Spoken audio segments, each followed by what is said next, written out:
Assalamualaikum warahmatullahi wabarakatuh. Perkenalkan, nama saya Anadil Sabila dengan NIM 22272240002. Di sini saya akan membuat video untuk memenuhi tugas UTS mata kuliah Pendidikan IPS 1 yang diampu oleh dosen Fajeri Rahman Hakim MPD. Dalam video ini saya akan melakukan analisis kritis dan seimbang terhadap kasus penamparan siswa oleh kepala sekolah di SMA 1 Cimaga. Di sini saya akan menganalisis dari beberapa sudut pandang. Yang pertama yaitu dari sudut pandang hukum, yang dimana dari siswa sendiri tindakan melakukan di lingkungan sekolah itu merupakan pelanggaran nyata terhadap tata tertib internal dan berpotensi melanggar peraturan publik yang menetapkan sekolah sebagai kawasan tanpa rokok. Dengan secara sadar melanggar aturan, siswa telah menempatkan dirinya pada posisi yang pantas menerima sanksi. Namun dari sisi kepala sekolah sendiri, respon yang diberikan juga melanggar hukum.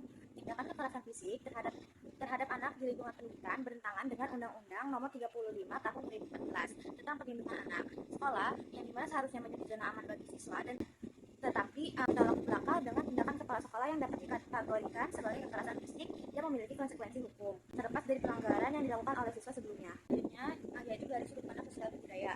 Perilaku siswa yang merokok di sekolah itu mencerminkan adanya pergeseran norma dan dianggap sebagai kenakalan remaja yang merusak citra pelajar dan institusi pendidikan di mata masyarakat. Ini itu merupakan bentuk dari pembangkaman terhadap nilai-nilai edukatif. Di sisi lain juga tindakan kepala sekolah ini merefleksikan sisa budaya pendisiplinan lama yang mengandalkan kekuasaan dan hukuman fisik.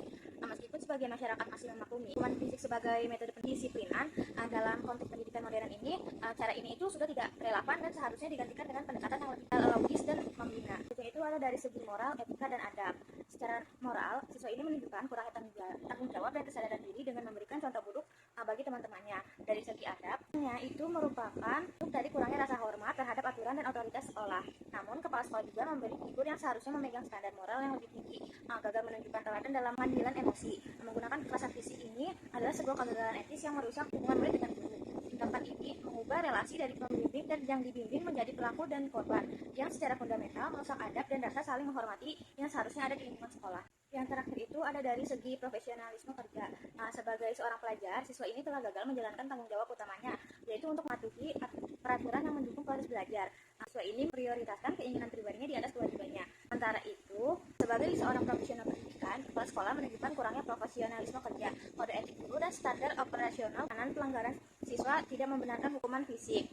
Soalnya yang emosional dan tidak terukur bukanlah cerminan dari pendekatan pedagogis yang profesional.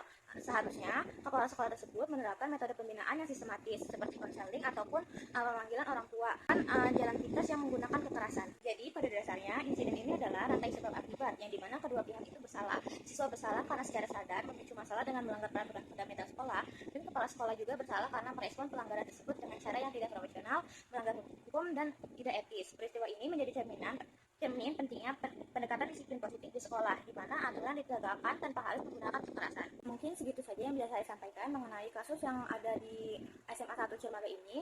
Kurang lebihnya mohon maaf. Wassalamualaikum warahmatullahi wabarakatuh.